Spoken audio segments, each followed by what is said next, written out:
The TVWAN News is proudly brought to you by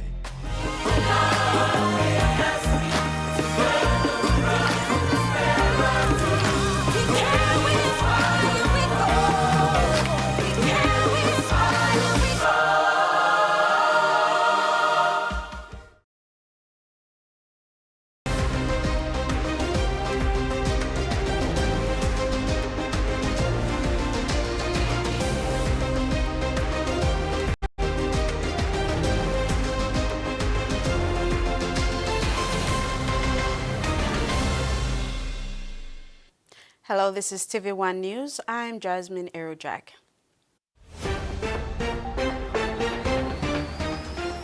In this edition, Electoral Commission tasked to provide reports, PNG deepens investment partnership with Europe, and rural airstrips in Madang to be revived.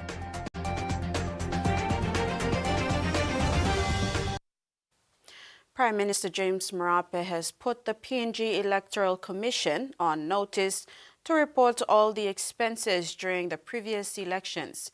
He also called on the Electoral Commissioner to finish a plan and report on how they will spend the money. He said too many funds were used on hire cars, which are unnecessary. Prime Minister James Marape has issued a directive to the PNG Electoral Commission demanding a comprehensive report on all expenditures from the previous elections. He emphasized the importance of accountability by calling on the Electoral Commissioner to provide a detailed plan outlining the allocation of funds. Marape specifically criticized the excessive spending on hire cars, deeming it unnecessary. This government will not be shy to resource Electoral Commission properly. But Electoral Commission, not just the commissioner or acting commissioner, the entire institution, the central office, the provincial office, where email going to come through, when the election come around.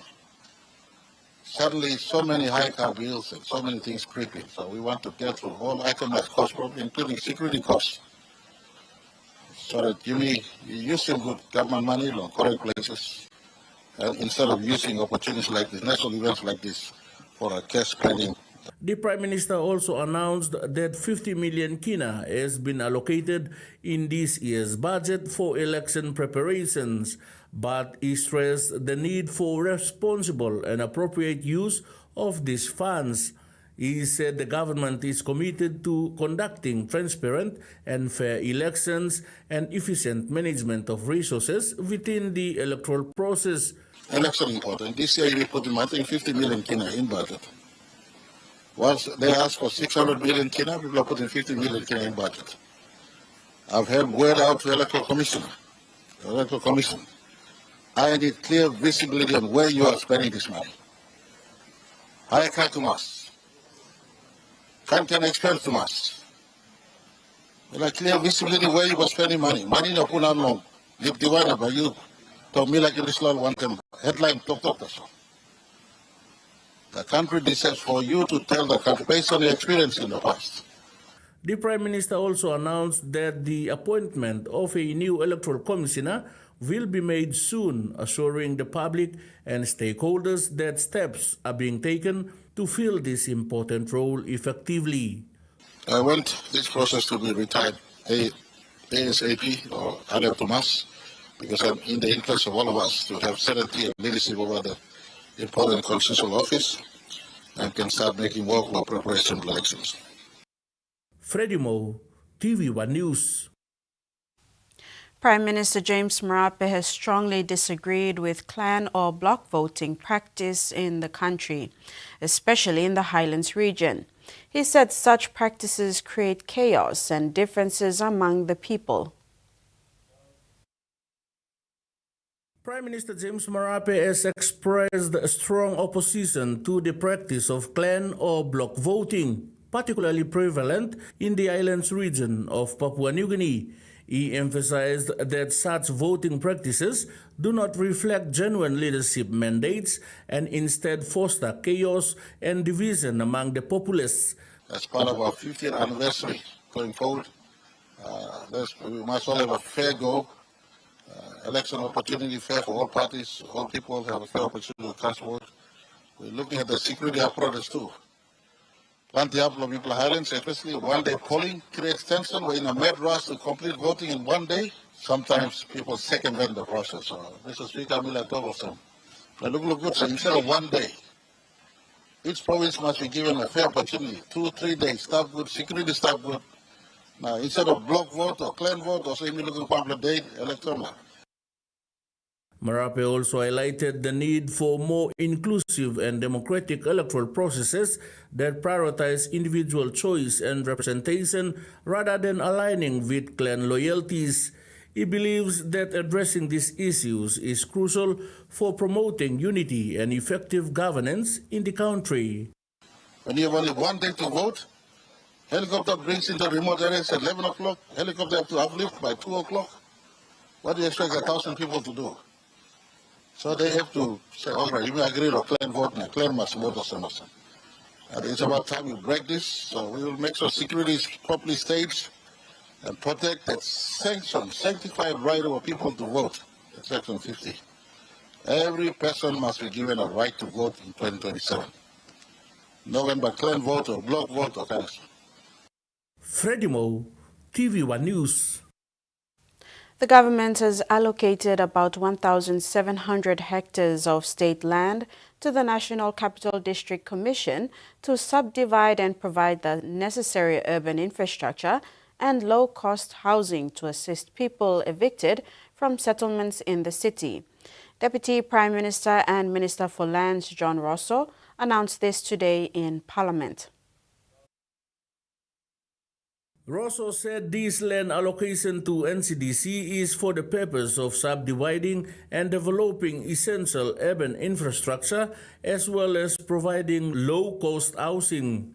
This initiative aims to assist individuals who have been evicted from various settlements within the city.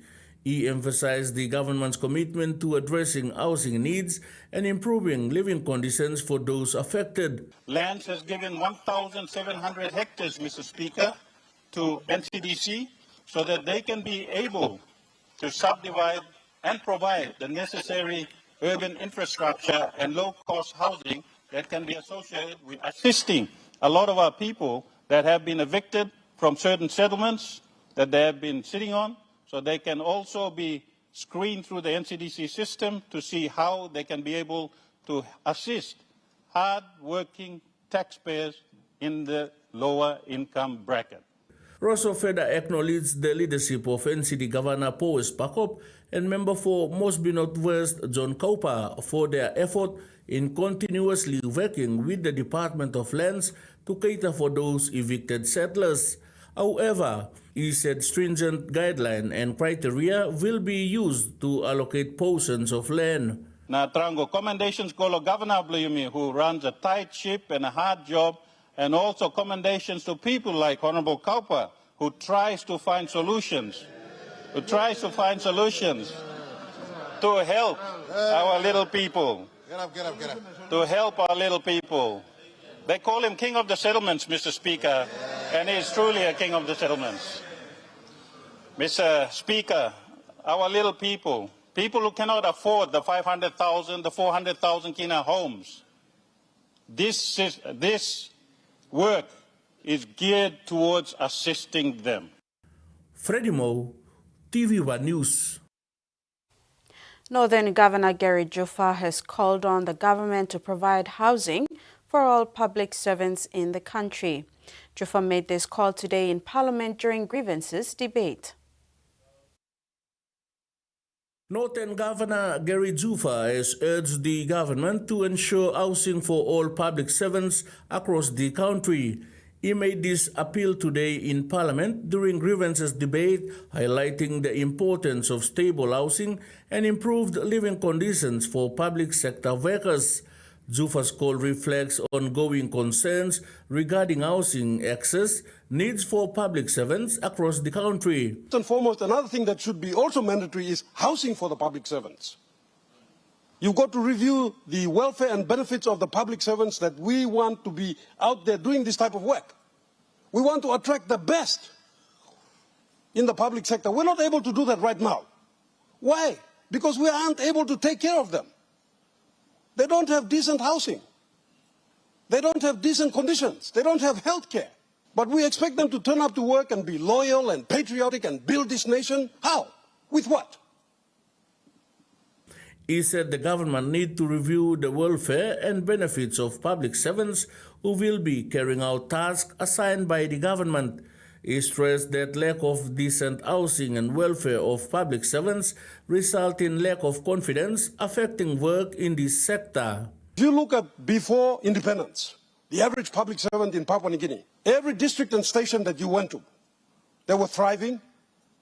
And every public servant, whether he was just an ordinary laborer cutting grass, or whether he was a driver, or whether he was the district manager, he had a house. And so he felt compelled and loyal to the organization that was looking after him and taking care of him. Today, senior public servants are living in villages, in settlements, but you expect them to come to work and be inspired and build this nation? How? So it comes back to us as a government. Freddie Moe, TVWAN News. Breaking from the manual paper record system, the Motukoita Assembly is working towards being the first in Papua New Guinea to digitize world records. The new project promises accurate data, accountability, and better services for communities. The launch of a digital world record book project for the Motukoita Assembly is a significant move from the manual paper record system to a digitized system. The project is backed by a 250,000 commitment by the Motukoita Assembly. Deputy Chair Tavani Hari, Motukoita Assembly women's representatives, and 14 ward councillors welcomed the reform, describing it as a cornerstone for transparency. The project equips ward recorders with tablets and mobile devices to capture household-level data. Ward councillors will be trained to use the devices capturing household-level data in real time. Hatta described Motukoita's adoption as the first and most critical step in a 5-year journey of reform, urging leaders to embrace innovation. Together, the Assembly's local funding and the central government's policy vision mark a turning point in governance reform. Motukoita has taken the first step toward a smarter, more accountable future. Joanna Pile, TVWAN News. This is TVWAN News. After the break, island formation minimal and European investors' assurance.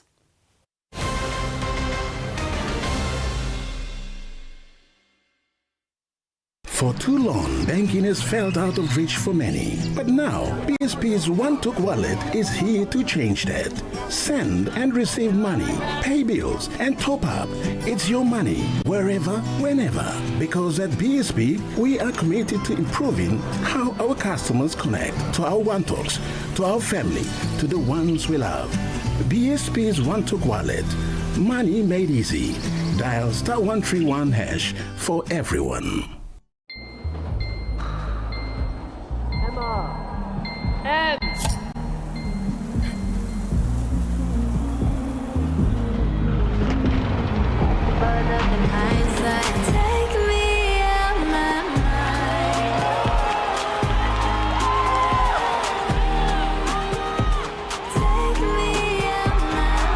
When you're all in, anything can happen. Grab a Coca-Cola and enjoy the moment.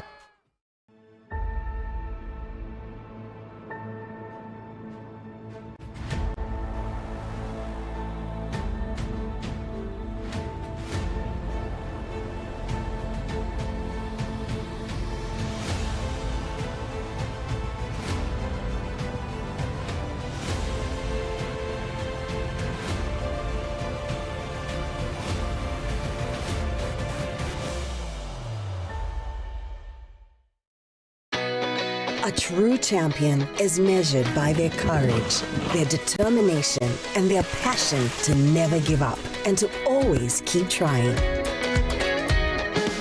With a delicious Milo in Milk taste and added nutrients, Milo in Milk is a great way to fuel our little champions with nourishing energy every day. Because true champions give it their all. Milo, PNG and Mia. Prime PNG made.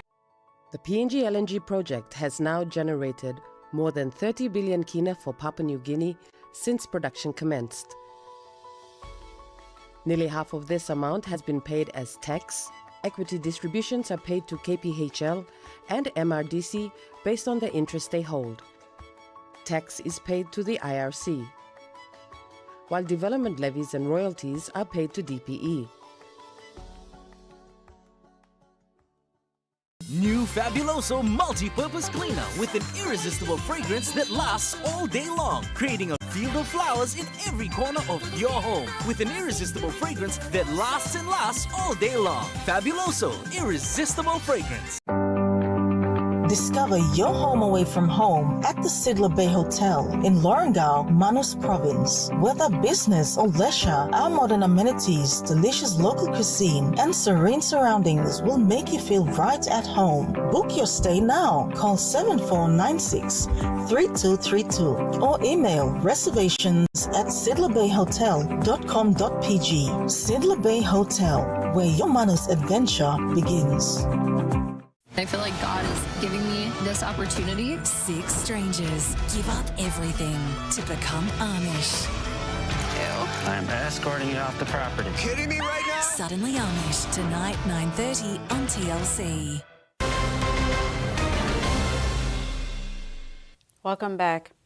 The probability of a volcanic island forming at the location of the submarine volcanic eruption in the north-central Bismarck Sea is minimal.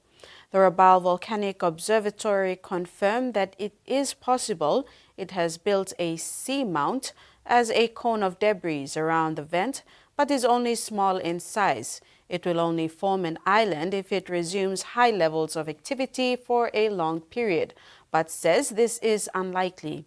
RVO in a statement shared that a couple of reasons a volcanic cone did not emerge above the sea surface from the recent eruption is the depth of the water.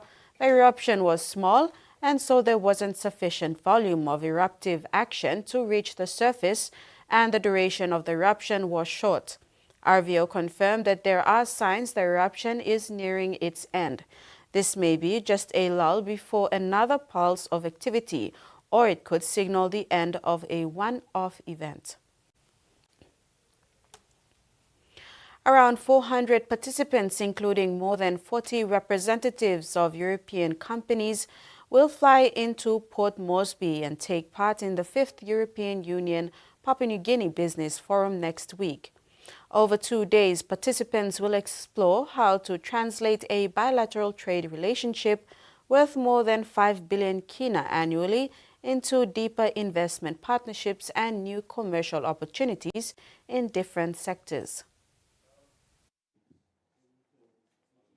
The 5th European Union Papua New Guinea Business Forum that will take place on the 2nd and the 3rd of June 2026 in Port Moresby will bring together political leaders, investors, business leaders and development partners from PNG and the European Union. Around 400 participants, including more than 40 representatives of European companies, will fly into Port Moresby. On trade, the occasion is that we just have the new 2025 trade data, the figures for the trade between the European Union and Papua New Guinea, and they look very encouraging. We are very big trade partners. As Mr. Yakum explained, we have an economic partnership agreement in place since 2011. Papua New Guinea was the first Pacific country to actually ratify such an agreement with the European Union.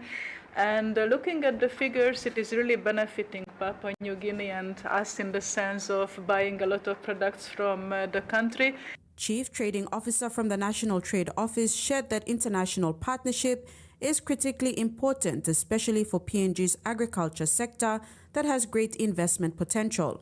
The National Trade Office therefore welcomes this important masterclass and workshops as an opportunity to strengthen awareness, technical understanding and practical readiness amongst exporters and government agencies on EDUR compliance requirements, particularly in the areas of legality, traceability, and sustainable product practices. Representatives from European tech and aerospace giants Nokia and Airbus will also be a part of the forum, interested in a potential investment in the country. This confirmation was given by EU ambassador. We will have quite big European companies coming, but also European companies specifically engaged in some of these sectors. I can mention names like Nokia, which is a very famous Finnish company, Airbus, Total Energies, and also smaller European companies who are specialized, for example, in providing mining equipment or investment support. Director of the Investor Servicing and Promotion Division at the Investment Promotion Authority, Darawa Peter, highlighted that while PNG offers vast untouched potential, the country's business climate, people's lives, and its diverse culture must be seen first. The Investment Promotion Authority stands ready to connect and facilitate more interest after the business forum and going forward. We note the interest from companies apart from Total. We note Nokia and Airbus. Very encouraging to note the interest from these sectors. And with PNG being grey-listed, questions were asked as to how this can affect investor confidence in the country. This was the reply. It's not the first time that PNG has been grey-listed. We've been through it. I guess the assurance we can give is that we got out of it, and this is we are back again, and we will get out of it. There's already work before the grey listing was announced. A lot of work has been put around. At the IPA, we are doing a lot of work in terms of beneficial ownership. So, in terms of who is behind a company. Our country is already mobilizing in terms of the reforms, the working with our financial institutions, the transactions that are happening in the financial sector is already being worked on. So it's just a process that we're managing, and we're already mindful of what's in the pipeline. But in terms of us as a country engaging with any potential investor out there, PNG is a destination to invest. The Madang provincial government has signed a memorandum of agreement with the Rural Airstrip Agency aimed at improving access to remote communities across Madang. This MOU will pave way for work to begin on rundown airstrips in the province. The agreement will enable the maintenance of rural airstrips in the district. Out of 30 rural airstrips in Madang province, less than 5 are operating. Madang Provincial Administrator Daniel Aloy said the agreement was significant for the province, especially for people living in remote and hard-to-reach regions as they rely heavily on small craft to deliver goods and services. Rural Airstrip Agency Chief Executive Officer Kim Pitti thanked the Madang provincial government for the partnership, saying the agreement would bring hope to people in isolated parts of the province. She said the partnership could not only improve transportation and accessibility, but also support the growth of the agriculture sector in Madang. With the counterpart funding that RAA is now offering, we hope to see that we work in some of the airstrips in Madang. Having said that, we have already worked on Simbai through the PIP funding. So Simbai is operational and improved. We also through PIP are going into Karkar. I have just the airstrip name there is Kinim. Yeah, that we will be going into after the signing of this agreement. That is through PIP as well. Governor Ramsey Parawa, who witnessed the signing, described it as a major step forward in the province's effort to reach the unreached. He also thanked the long-standing contributions of Mission Aviation Fellowship, or MAF, in serving rural communities across Madang province. He said proper airstrip maintenance would allow organizations such as MAF to continue operating effectively and assisting people in remote areas. That airstrip will enable MAF and all these other third level air services to operate there. And then when they are functional and operational, we will look at funding the efforts and also looking at allocating money for Medivac or other things, other emergency issues that may arise.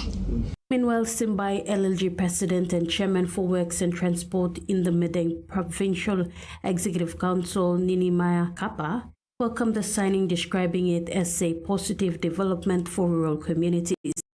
He said improving rural airstrips would allow agriculture products to be transported directly within the province, generating more economic activities and revenue for Medang. Tracy Pa, TV1 News. 10 final year TVET students from Port Moresby Technical College are gaining valuable hands-on experience at a construction site in Sogeri Central Province. The students joined a team building new school facilities at Vesulogo Primary School under the Kokoda Initiative Partnership supported by Australia. Local company LNM Building and Construction provided a 3-week apprenticeship allowing students to complete required training hours while contributing to the project. All 10 students have now been employed as trade assistants, highlighting the impact of skills training and local partnerships in creating job opportunities for young Papua New Guineans. Students of Airman Memorial Primary School in the East Nakanai LLG in West New Britain Province have been urged to make education their first priority in order to go out and explore outside opportunities. West New Britain Governor Sasindran Muthuvel made this plea when presenting 200,000 kina to the school to build and maintain infrastructure in the school.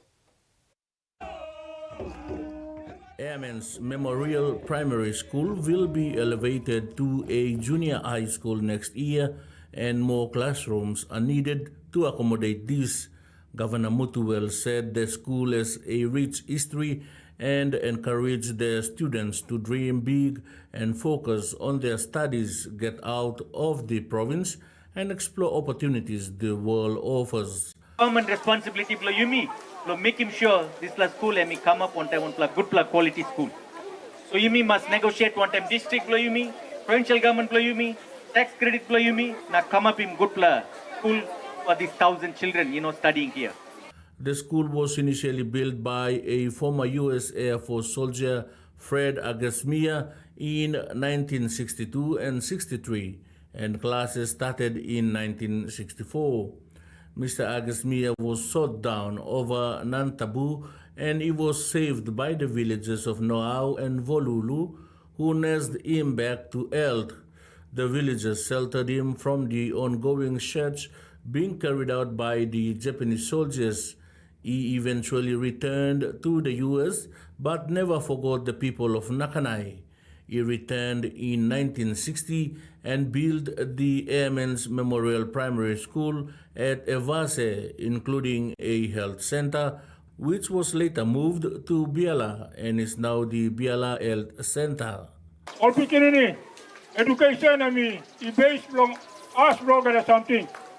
You like come up pilot, you like come up nurse, you like come up doctor, you like come up one kind man. Education is important for you. No can think also, Papa, Mama, you have to work for you, but you come to play and go back. No, God, you must come and try best for you. No win him. This is something where God has got plan on top of life for you. Freddie Mo, TV1 News. Digicel PNG has collaborated with Puma Energy to introduce a new convenient way for customers to pay for fuel using the Cell Money mobile wallet. The initiative, titled Fuel Up and Go with Digicel PNG Cell Money, enables customers to make fast, secure, and cashless fuel payments at participating Puma Energy service stations. This initiative marks a significant step in expanding Cell Money by enabling Cell Money customers to pay for fuel directly from their mobile phones, eliminating the need to carry cash, improving both convenience and safety. Managing Director for Digital PNG Mobile Financial Services, Thompson Saki, said the initiative reflects Digital PNG's commitment to delivering practical digital solutions for everyday needs. Now, this is another important step for Papua New Guinea's digital transformation agenda. It represents innovation, progress, and above all, it represents a commitment to making digital financial services more accessible, practical, and convenient for the Papua New Guineans that we have. At Digital Cell Money, our focus has always been simple: to create safer, easier, and more convenient ways for customers to make everyday transactions using mobile phones. Fuel payments via Cell Money are now available at selected Puma Energy stations in Port Moresby, including Waigani, Boroko, UPNG and Lost Road, with additional locations in Lae and Madang. With Cell Money, transactions are completed quickly, with no need for customers to carry cash or receive change, and also allow users to track their spending directly from their mobile wallet. Mr. Saki added that the initiative also plays a key role in accelerating the adoption of digital payments across the country. As Papua New Guinea continues progressing into the next era of digital transformation, our goal remains clear: to empower more Papua New Guineans with smarter, safer, and more convenient way to transact every day. We will continue investing in partnerships, technology, agents, networks, and financial literacy programs to ensure that more can participate confidently in the country's growing digital economy. Customers are encouraged to download the Cell Money app and experience a smarter way to pay for fuel that is fast, safe, and cashless. Ruth Rungula, TVWAN News. And now the finance news.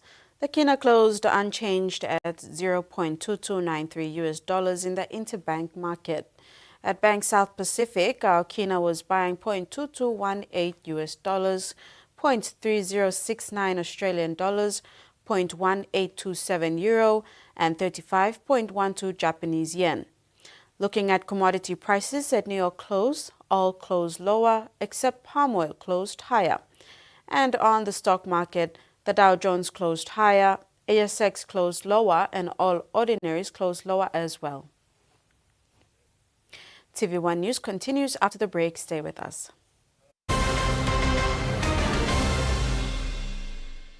Banking doesn't have to be complicated. With PSB's OneTalk Wallet, control your money wherever, whenever. Dial *131#, enter your PIN, select cash in or out, and generate a secure code to withdraw cash. It's the only wallet for cardless ATM withdrawals. Send and receive funds, pay for goods and bills, or withdraw cash with ease. All with PSB's OneTalk Wallet. PSB's OneTalk Wallet. Money made easy. Dial *131# today. And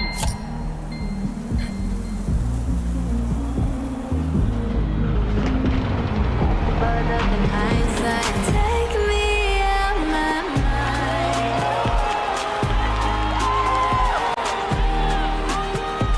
Take me out my mind. When you're all in, anything can happen. Grab a Coca-Cola and enjoy the moment. The PNG LNG project has now generated more than 30 billion kina for Papua New Guinea since production commenced. Nearly half of this amount has been paid as tax. Equity distributions are paid to KPHL and MRDC based on the interest they hold. Tax is paid to the IRC, while development levies and royalties are paid to DPE. Kids in Papua New Guinea love to smile and spread joy. And when they smile, it lights up our world. Come on, Mom, it's you first. Do the 1, 2, 3. Wake up. Brush your teeth. Smile. Let's spread some smiles in PNG with Colgate.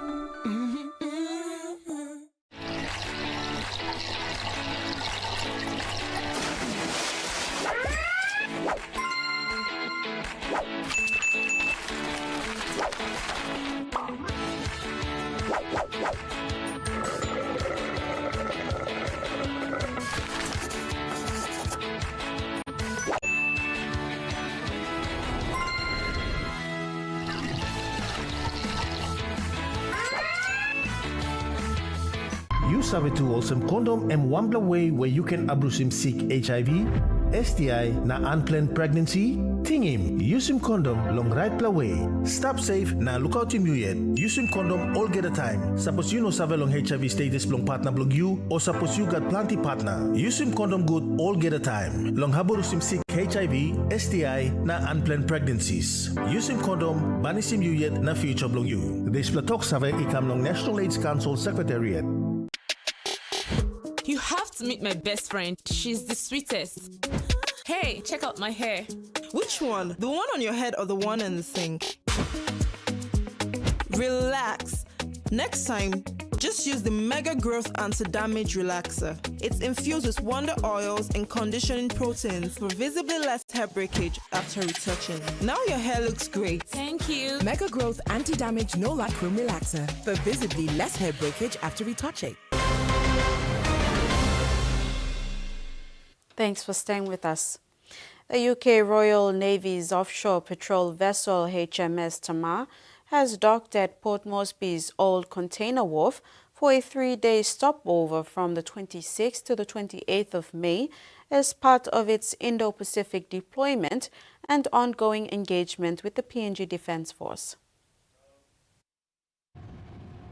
The visit includes official engagements with the PNG Defence Force, a media meet and greet with British High Commissioner Paul Eastwood and Commander Tom Lindsay, and a short tour of the vessel for invited guests. The vessel has been deployed to the Indo-Pacific since 2021 as part of the Operations IVAS, which includes maritime security operations, humanitarian assistance, and disaster relief and defense engagement.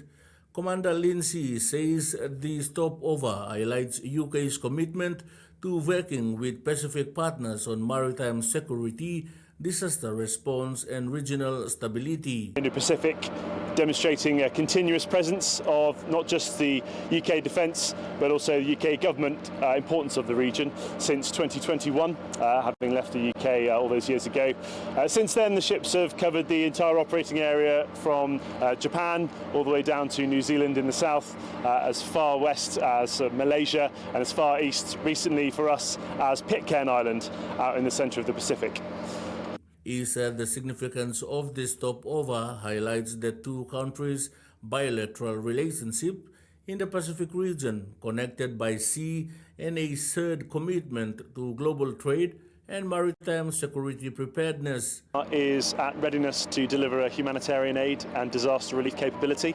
We carry a specialist package of tools and equipment on board, things like excessive fresh water supplies, chainsaws, equipment for heavy lift, things we might need on the scene to relieve the immediate situation.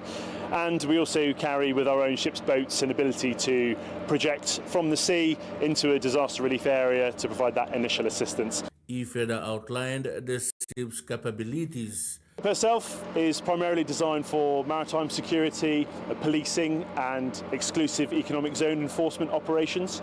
So we can operate offshore for extended periods of time. We can provide a boarding and interdiction capability. British High Commissioner Paul Eastwood said the visit builds on the growing UK-PNG defence cooperation and people-to-people links. For us to welcome really HMS Tamar, part of our offshore patrol capacity in the Indo-Pacific. HMS Sway is the other ship we have patrolling the region.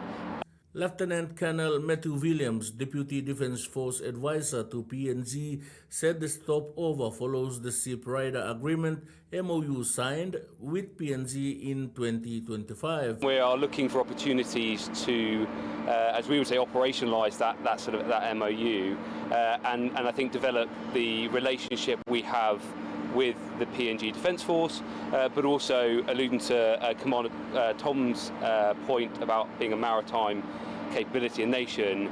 HMS Tama is one of the two Royal Navy patrol vessels permanently assigned to the Indo-Pacific.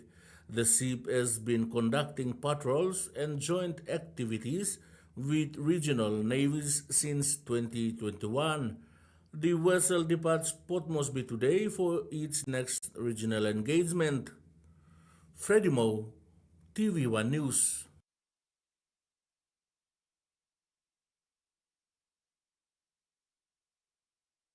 Pardon me, communities in East New Britain are being advised to expect increased military activity this June, as Papua New Guinea and international partners carry out a joint operation to remove explosive remnants of war.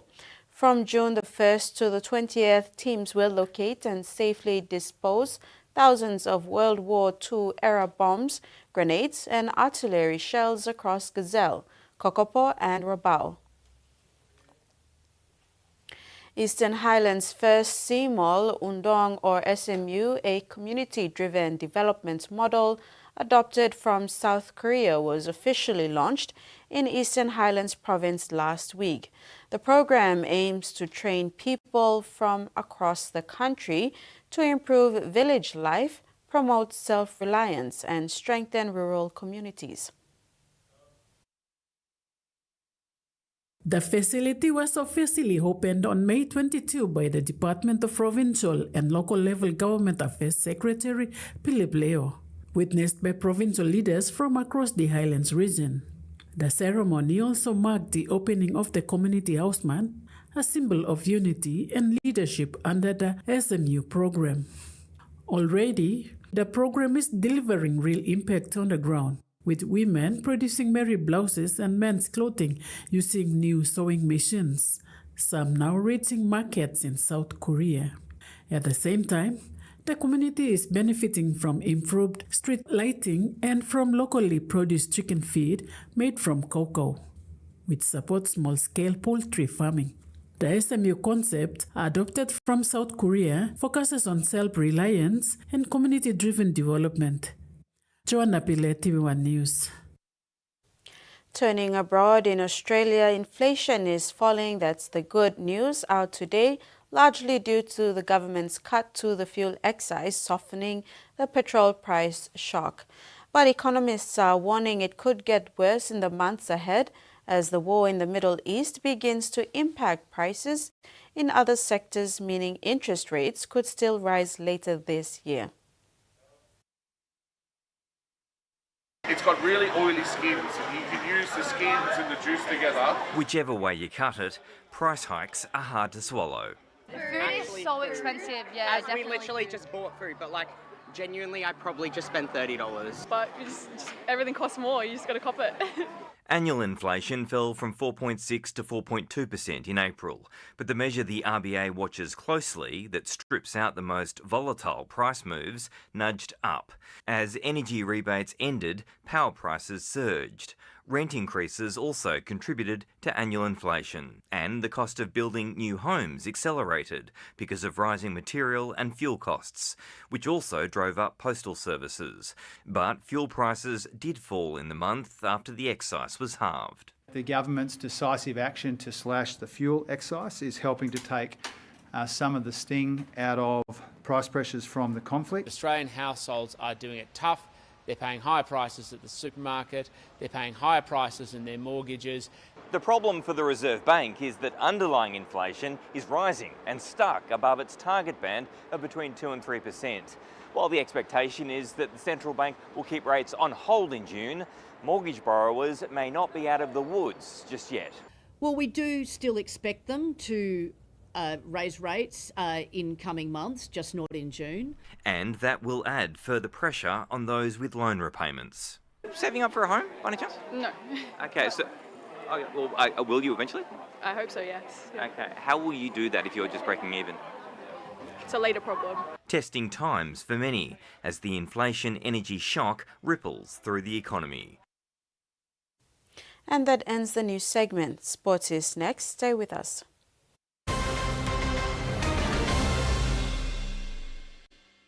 Meet UmiPay, your digital wallet from TISA Bank. Your gateway to seamless transactions. Withdraw cash anytime at your nearest TISA agent. Send money to family and friends anytime, anywhere. Top up and pay with just a scan. From taxis to coffee and small businesses, UmiPay makes every payment simple. UmiPay, powered by TISA Bank. Life is about making memories, sharing new adventures. Go beyond the familiar. Don't let bacteria hold you back from experiencing the world.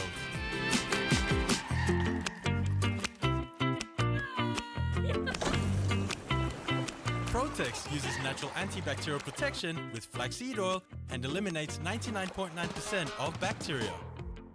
Free yourself. Go beyond with Protex.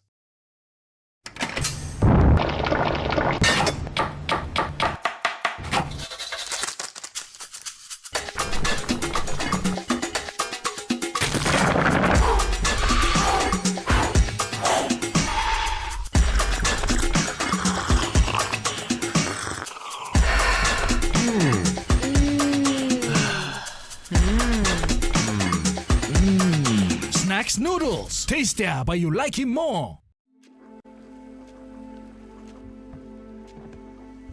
Papa bakang close to Laos. Kaya ino ready yet. Mak blem pelat ya. Mams tu klo rasta. Suppose I'm not ready. Ayo.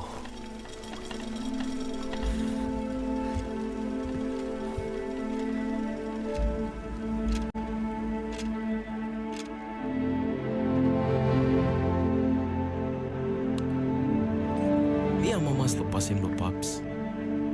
I'm sure him way blue meal kita.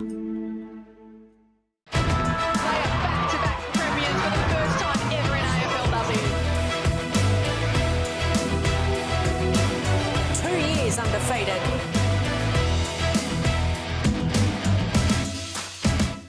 Back-to-back for the Blues. Oh, very bad. One of the best. Lisa gets the other. Goes away the line. Oh, Tamika Upton. Surges must go down. Big charge from Tessa Paula. She got the ball there. I think she has an origin tackle from Robinson. Goes to Owen. Rory Owen. Queensland on the board.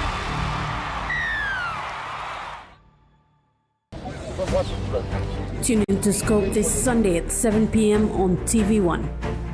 A women's touch in politics could make a difference in democracy, and it's a shared responsibility between men and women. And a successful delivery of the 2026 PNG RFL Academy Tournament. It's for the betterment of themselves. To go to the levels like Japenola, we put in the lesson. Watch these stories on Scope this Sunday at 7 p.m. on TVWAN.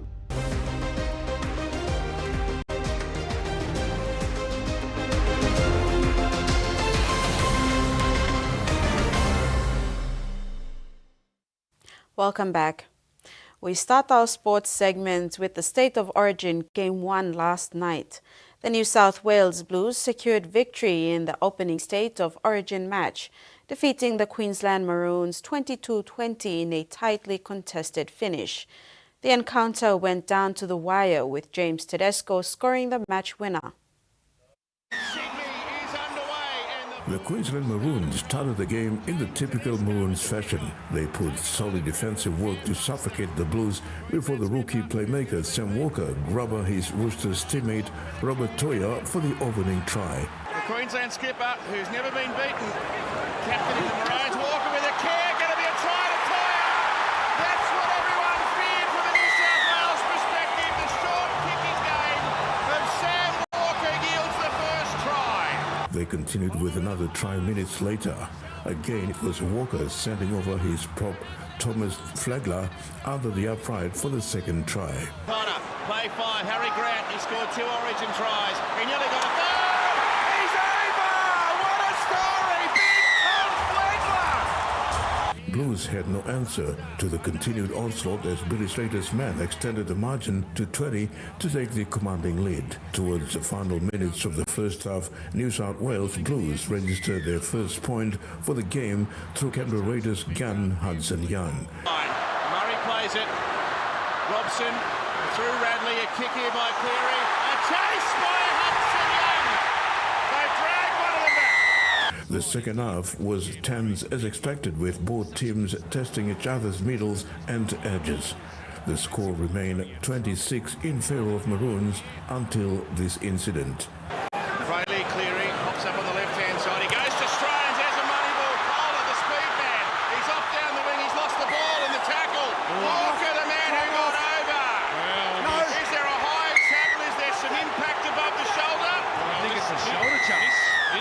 This will be a sin bin at least by Kalen Tonga. Oh, Ponga. Yeah, I think it's a shoulder charge. It's contact.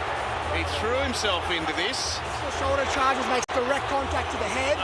Mate, got a duty of care, you're off. No. Wow, remarkable. Absolutely remarkable.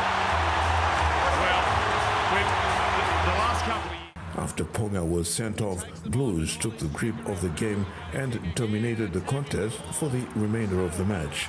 The Blues ran in 3 unanswered tries in quick succession through Aidan Strange, Nathan Cleary and James Tedesco to claim the series opener 22-20. The match winner from Tedesco was all class. Cleary kicks high. Tedesco coming through. Here's pressure. Tedesco's cut down the other side of it and scored. James Tedesco in his comeback game. The Blues may have won the game, but Maroons stood their ground fighting with 12 men until the final whistle. Game 2 in Melbourne will be massive as Blues will be aiming to continue their winning streak and keep the series title, while Maroons will aim to get a win and force the Origin decider in Brisbane. Terry Longwood, TV1 Sports. Meantime, Queensland fullback Kalen Ponga has been cleared to play and will not miss any matches. This is a shoulder charges makes direct contact to the head. Mate, got a duty of care, you're off. No. Wow, remarkable.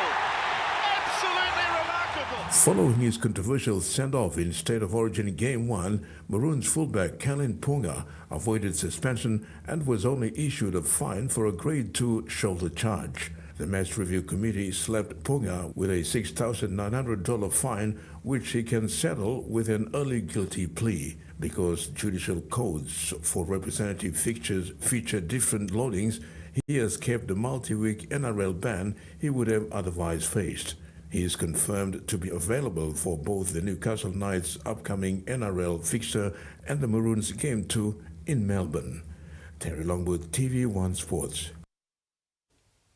Back home, the Lace-Next Tigers were desperate for a win to save their season after recording 3 losses, 2 draws and a win heading into round 7 clash against the Central Dabaris last weekend. PNG Hunters winger centre Graham Rex was the answer to that as he helped motivate the team to a much-needed victory. Finishing part of it, so it'll be interesting to see how they go. Graham Rex lined up in the centres, pairing up with Monteura.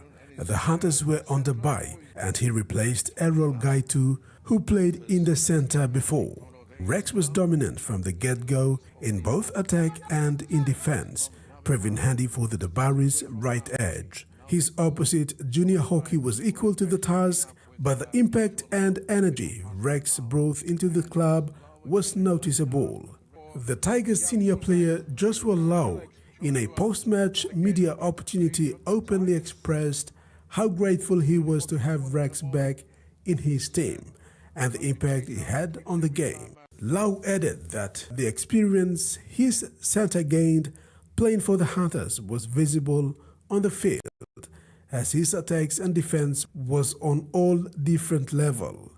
It's a massive blessing to us. Graham came back down from Hunters and then handed it to the team, and that's what we needed.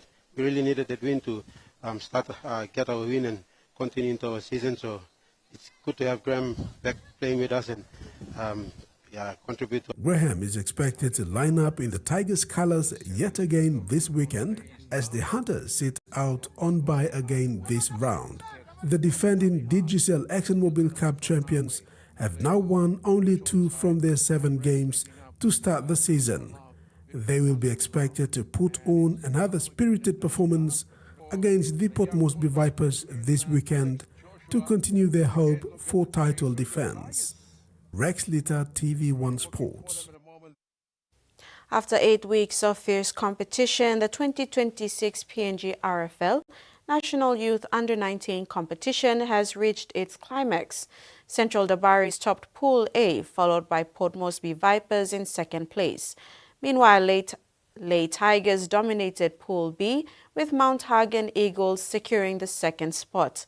The excitement continues this weekend as the semi-finals are scheduled as curtain raises for round 8 of the Digicel ExxonMobil Cup. In Lay, the first semi-final will see the Lay Tigers take on the Port Moresby Vipers. This match will precede the highly anticipated senior grade showdown between the Snacks Tigers and Moniplas NCD Vipers. Tony Archer, PNG RFL General Manager of Pathway and Performance, has expressed pride in the success of the youth competition. He highlighted the positive strides made since the program's inception last year, noting that this is the second season of the Under-19 initiative. Really happy how the Under-19s competition's gone. Been a really important part of the development of the pathway here in PNG, and we've been able to play a longer competition this year. Semi-finals this weekend in Lay and also in Port Moresby. The Tigers winning their pool.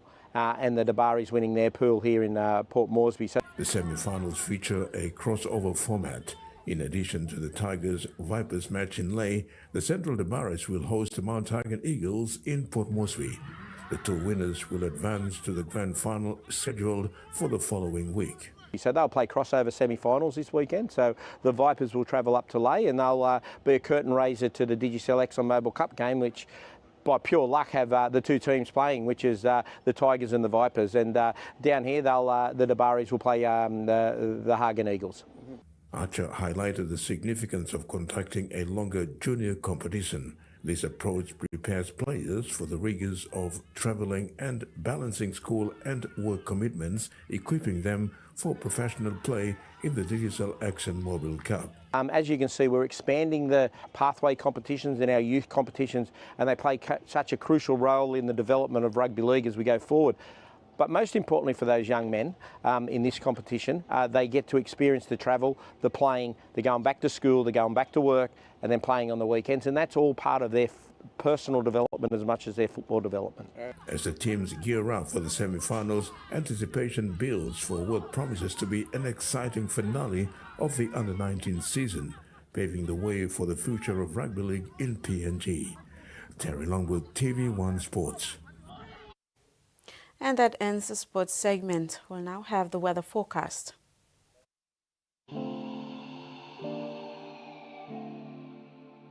Regional forecast. Southern, Port Moresby, cloudy periods with possible showers. Alotau, partly cloudy. Momase, Lay, cloudy periods with showers. Wewak, cloudy periods with rain showers. New Guinea Islands, Lorengau, cloudy with rain showers and possible thunderstorms. Kimbe and Buka, partly cloudy with possible few showers. And Highlands region, all centers partly cloudy with possible evening showers and thunderstorms, except to Mount Hagen, cloudy periods with chances of showers and thunderstorms. Ocean forecast, Coral and Solomon Seas, sea slight with southeast winds of 10 to 15 knots. Bismarck Sea, sea slight to moderate with southeast to northeasterly winds of 10 to 20 knots. Pacific Ocean, sea slight with east to northeasterly winds of 10 to 20 knots. And coastal waters forecast, waters of Finchefem through Vitia Strait to CSC Long Island to Medang, Wewak, Vanimo, and northern PNG Indonesian border. Sea 0.5 to 1.5 meters. Waters of Manus and its western group of islands. Seas 1 to 2 meters.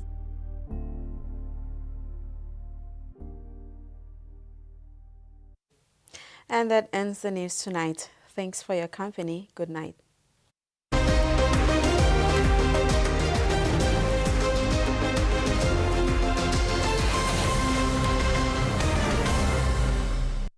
The TVWAN News was proudly brought to you by